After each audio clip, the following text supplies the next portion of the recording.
Hey, salut tout le monde! Aujourd'hui, je vous parle d'un épisode mental que j'ai déjà connu, le trouble obsessif-compulsif. Dans mes expériences de vie du passé, mes croyances, mes façons de penser étaient très malades. J'étais malade spirituellement. Après avoir sorti de l'itinérance qui a duré 3 ans, j'ai arrêté de consommer. Je suis allé faire une thérapie qui a duré 3 mois. Puis après, j'ai développé un trouble anxieux. Lorsqu'on arrête de consommer, que ce soit l'alcool, les drogues, les médicaments, les substances représentent 15% du problème, alors que 85%, c'est nous, notre esprit, notre corps, notre mental. Le vrai rétablissement commence à l'intérieur de nous. On a beau arrêter de consommer, le 15%, mais la vie continue. Et si on ne fait pas face au reste, le 85%, ben on se met en danger. Puis on risque de retourner dans les mêmes patterns. Moi, je me suis attaqué au 85%. J'ai découvert une bête noire qui m'habitait. Et si je n'aurais pas persisté, elle aurait continué à vivre à l'intérieur de moi. J'étais rempli de peur, de ressentiment, de honte, de colère, de remords, de culpabilité, d'apitoiement. Il a fallu que je fasse un voyage à l'intérieur de moi et que je fasse un ménage afin de changer les choses que je peux, afin d'être une meilleure personne. Lors de mes 2 premières années de sobriété, ce que j'ai eu le plus de difficultés à rétablir, c'est une voix dans ma tête qui me disait de faire des choses. Sinon, une conséquence allait arriver. J'avais une voix dans mon subconscient qui me demandait de faire des choses. Par exemple, de piler sur les lignes du trottoir. Sinon, j'allais retourner consommer. Très souvent, j'étais emprisonné dans ma salle de bain. Je me lavais les mains sans arrêt. J'avais peur des bactéries. J'avais peur d'attraper une maladie. C'était très difficile de partir de chez moi. Parce que j'avais une obsession qui me disait dans ma tête que j'avais oublié de fermer un rond de poêle comme faut, puis j'allais passer au feu.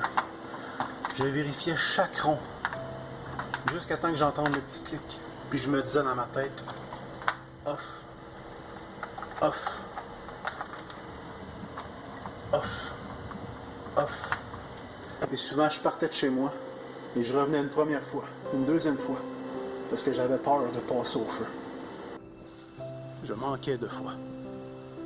J'avais peur de m'abandonner complètement dans l'amour, par peur que le mal soit contre moi.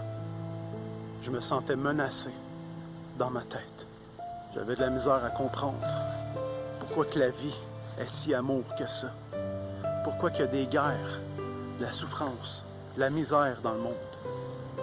Moi, je croyais au diable. Alors je gardais un pied à gauche et un pied à droite. Et oui, j'étais gravement malade spirituellement. Il a fallu que je creuse dans des façons de penser afin de me convaincre moi-même que la vie est belle. Et j'ai réussi. J'ai trouvé.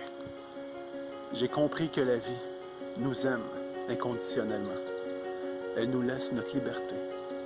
Qu'il n'y a pas un plus grand amour que l'amour inconditionnel, qui est de laisser la liberté à ceux qu'on aime.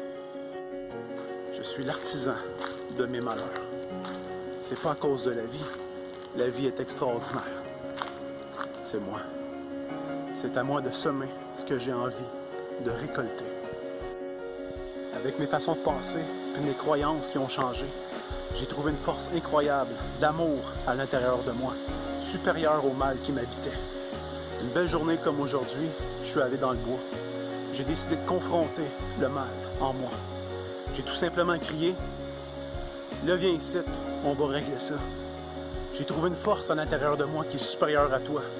Fait que si tu t'en vas pas, elle va t'en calisser une. Fait que décalisse. Ça a été instantané. J'ai trouvé une force incroyable qui était supérieure à ce qui me hantait. J'ai arrêté d'avoir peur. Parce que je me suis mis à croire que l'amour était plus fort que tout.